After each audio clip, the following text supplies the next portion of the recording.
Bismillahirrahmanirrahim. Pangestu Romo.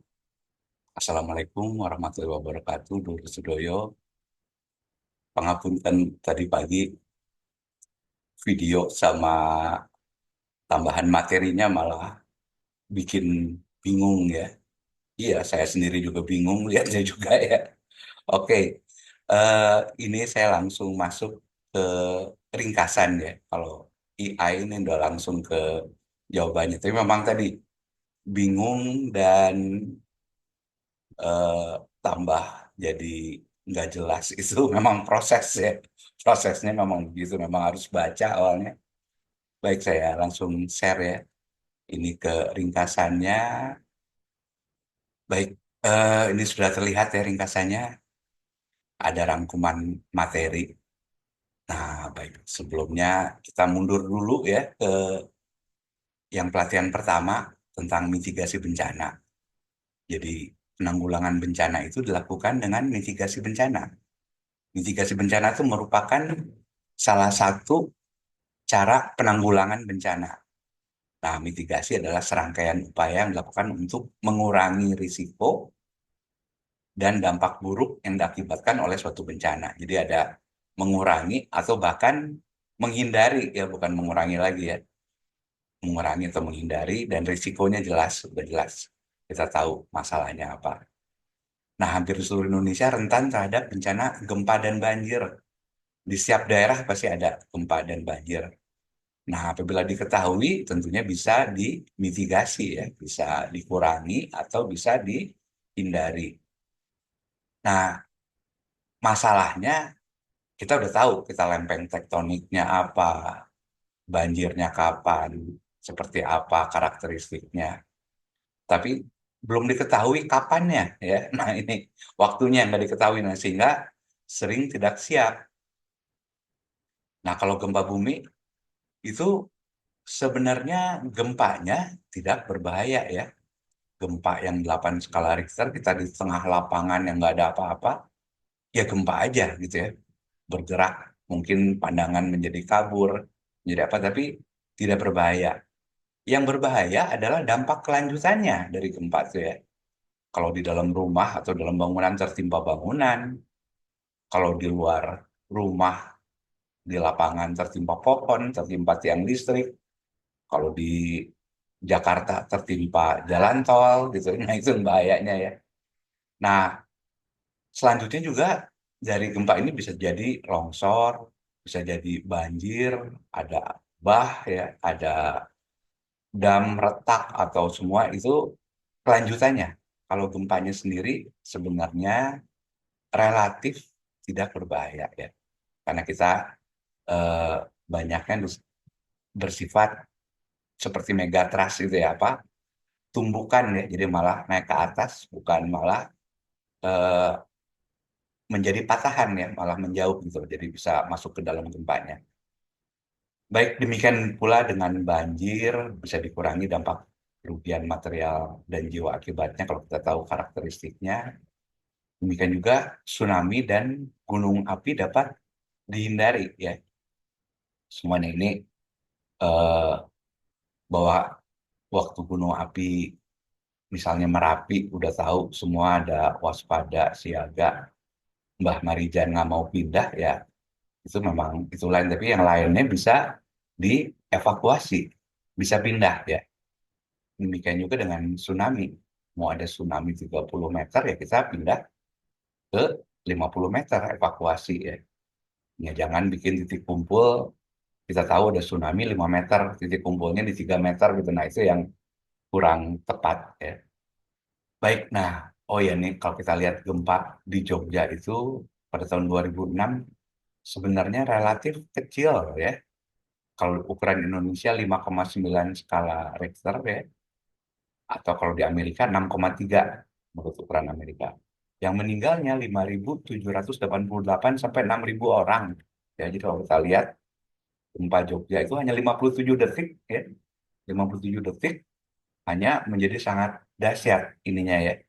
Karena nggak siap ya, banyak yang di perumahan di daerah Bantul, di Klaten itu ya tertimpa rumah, ya, tertimpa reruntuhan. Itu yang menjadi bahaya. Dan ini ada dulur kita yang menjadi relawan pada saat itu. Nanti bisa banyak ditanyakan. Baik, nah tadi ya tektonik itu udah seluruh Indonesia, kita lempeng itu dan itu terus bergerak ya. Dan berkaitan dengan megatrust masih ada di Selat Sunda, itu akan menjadi Sunda Megatrust ya. Dan juga ada yang di tengah Sumatera masih belum. Yang lainnya sudah bergerak. Baik, itu mengenai mitigasi. Nah, kemudian ini kenapa tadi dibuat bingung tentang unit kompetensi ya. Nah, kalau unit kompetensi nanti ujung-ujungnya di aspek kritis ya. Di aspek kritis itu malah kita jadikan itu sebagai SPM, standar pelayanan minimal. Jadi kita udah terbiasa dengan aspek kritis ya. Nah, dari keenam ini ya, 6 unit kompetensi yang ada, aspek kritis yang utama kalau kita ringkas, kita rangkum, kita sederhanakan bisa dibuat seperti ini ya. Kalau kemarin malah ditambah satu dari perspektif murid, ini kita kembalikan untuk perspektif umum ya. Intinya kalau untuk melaksanakan pekerjaan pada sektor penanggulangan bencana secara efektif, ya kita tahu ya, paham, sadar situasi bencananya. Jadi ini masalah pengetahuan dan sikap ya. Kalau kata Romo ini attitude ya, sikap dan pengetahuan. Kemudian yang kedua ini yang khas ya, memelihara kesehatan lingkungan namanya seperti sederhana ya. Tapi yang paling ininya malah di aspek kritisnya adalah kesiapan mental ya. Ini karena berkaitan dengan masalah kepanikan ya, kebingungan, traumatik dan seterusnya ya. Ini yang harus siap mental, kompeten, konsisten, persisten ya.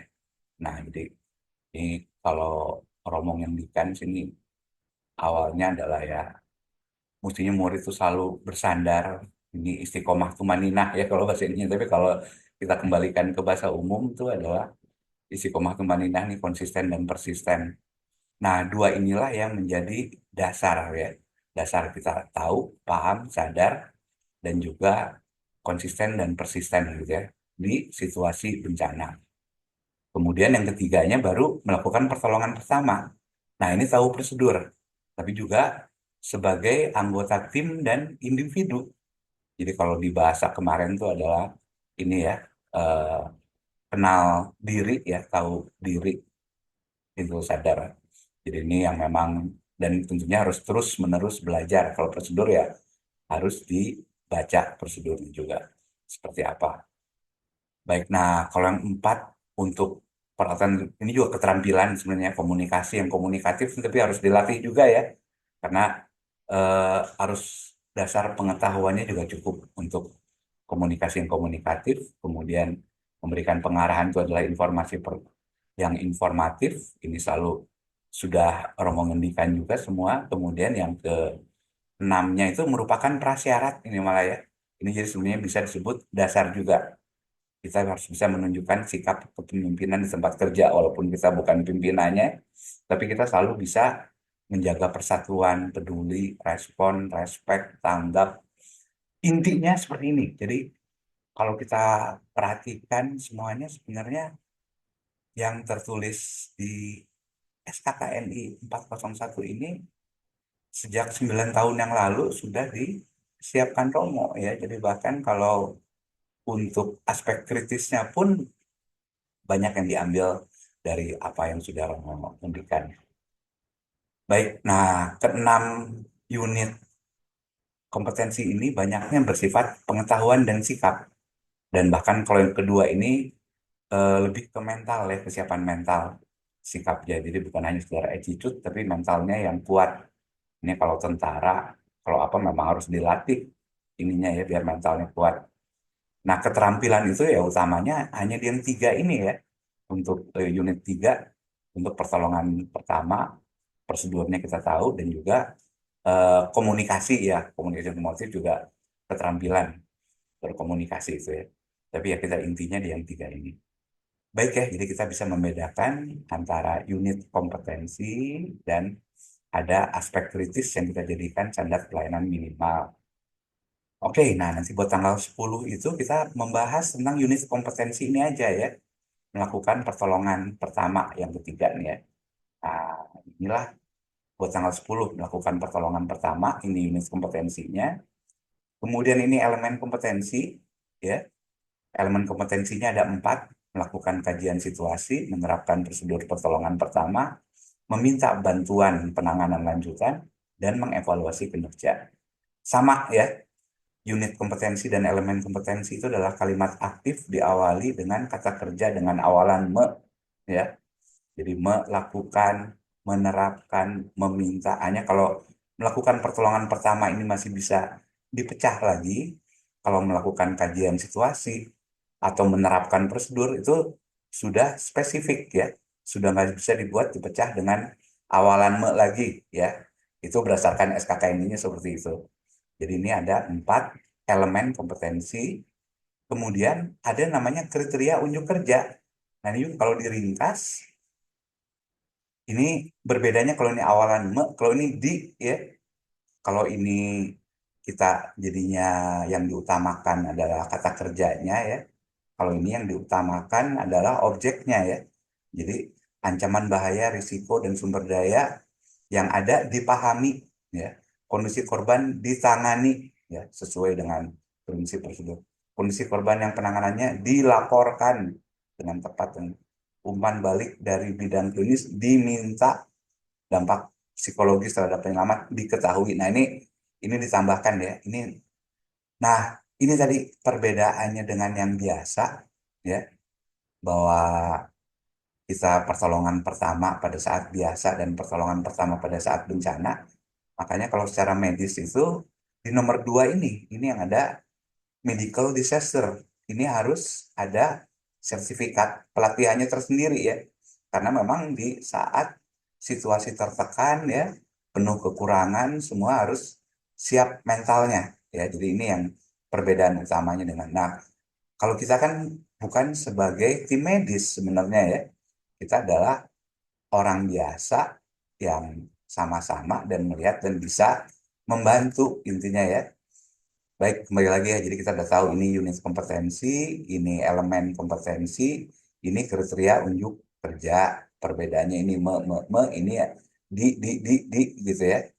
Nah, baru di sini ada materinya ya. Materinya atau tadi disebut prosedurnya ya. Awalnya sekali ya untuk menjalankan prosedur mengenal anatomi dan faal dasar. Bisa ini ya BHD-nya, bantuan hidup dasarnya, bagaimana kalau ada perdarahan, syok, luka, patah tulang, keracunan, ya, kedinginan, kepanasan, dan bagaimana pemindahan korban ya. Idealnya diangkat oleh 3 orang, kalau 2 orang gimana, 1 orang gimana. Itu prosedurnya ya. Ini udah langsung ke objeknya apa ya. Baik, intinya seperti itu. Dan prosedur ini sudah ada 2 ya. Ini juga kita ambil dari yang PMR Wira ya. Ini sebenarnya untuk tingkatan SMA dan mahasiswa. Dan ini dari Kemenkes ini untuk P3K di jalan. Ini yang tolong dibaca ya. Ini kalau diklik juga langsung kelihatan ya. Ini ada buku saku seperti apa. Ini yang kemarin dibuat di slide untuk tanggal 10 juga di sini untuk di ini kan ya. Nah ini sudah ada. Ini pertolongan buat yang Wira juga sudah ada ya. Semua ini bisa langsung kita lihat aja ya. Ini tadi yang bidang medial, frontal yang kemarin diberi tes sudah ditanyakan. Nah ini seperti ini ya. Baik, jadi ini kalau sudah dibaca ya, maka pada tanggal 10 November nanti Desalbi itu bisa langsung lebih banyak praktiknya ya. Kita misalnya simulasikan di tempat titik kumpul ya, di tempat pengungsian. Itu banyak sekali tempatnya tempat yang malah sangat tidak nyaman ya. Banyak ratusan orang berkumpul dalam keadaan sedih, trauma, ya, ada yang panik, ada yang luka, ada yang apa semua, semua terbatas, ya, sehingga memang bisa kita inikan bagaimana tips-tipsnya ya. Jadi misalnya kita di titik kumpul umumnya apa? Seringnya karena apa bencananya misalnya karena banjir gitu ya. Maka banyaknya pasti kena diare, sakit perut, flu, batuk, gatal gitu ya. Apa yang mesti di akupresur, dipencet, apa yang mesti diminum herbalnya ya. Baik, ini kurang lebih seperti itu materi. Jadi kalau disederhanakan sebenarnya sangat sederhana ya. Dan ini juga nggak akan ditanyakan di final test juga akan lebih banyak yang berkaitan dengan prosedur ininya ya. Kecuali nanti masalah unit kompetensi, elemen kompetensi yang kemarin banyak salah juga akan keluar lagi satu soal. Soalnya juga lebih sedikit. Nah, jadi nanti kalau di sertifikatnya contohnya seperti ini ya. Jadi nanti sertifikatnya kita ada 6 unit kompetensi dan ini juga bisa dipertanggungjawabkan, bisa divalidasi karena sifatnya memang adalah pengetahuan ya banyaknya ya dan juga sebenarnya attitude. Nah, attitude itu hanya bisa didapat dari pengalaman tentunya ya. Tidak harus terus-menerus dilatih. Tapi yang penting ini adalah sesuai dengan skema. Ini yang sudah dibaca oleh Bapak Ibu-Ibu oleh dulur sekalian dari beberapa hari yang lalu ya. Baik, nah kemudian untuk melakukan pertolongan pertamanya pun di sini terjemahannya lebih teknis ya, bukan giving first aid atau providing first aid yang lebih formal medis. Kita memang ya untuk responder ya, untuk first responder. Jadi di sini petugas pelayanan pertolongan pertama pun tidak kita terjemahkan menjadi emergency medical services personnel, tetapi lebih ke first responder aja. Jadi memang bukan secara medis, tapi memang orang umum yang kebetulan melihat ini kalau KUHP-nya tadi pasal 531 itu ya harus bisa membantu kalau sanggup membantu karena ada golden time-nya orang eh, cedera atau penderita itu ya. Baik, nah ini kalau dirangkum sebenarnya hanya ini juga mengulang ya sebenarnya hanya dua ini aja, dua slide ini aja ya. Slide yang kemarin ini sudah sebenarnya ini udah rangkumannya dan nanti juga di post test cuma ada satu soal dan itu juga sudah ditanyakan di pre-test ya jadi udah nggak ada masalah ininya seperti ini jadi bisa kita tutup sebenarnya ya kalau untuk yang sifatnya SKKNI ini ya nanti besok bagusnya sih Mbak Salbi nggak perlu mengulang lagi semuanya ininya ya prosedurnya nggak perlu dibacakan lagi apabila dua-dua udah membaca lebih enak tinggal ke prakteknya ya Mas Albi itu adalah seorang akademisi dan praktisi yang kaya akan pengalaman prakteknya ya. Jadi bisa kita bayangkan aja misalnya kita di titik kumpul aja. Pastinya bagaimana membuat orang rileks ya, orang yang lagi stres atau lagi susah dan banyaknya sakitnya juga ini ya, gatal dan lain sebagainya. Baik, demikian yang dapat saya sampaikan. Mohon maaf atas segala kekurangannya. Matur suwun sangat, pangestu pun Romo. Assalamualaikum warahmatullahi wabarakatuh.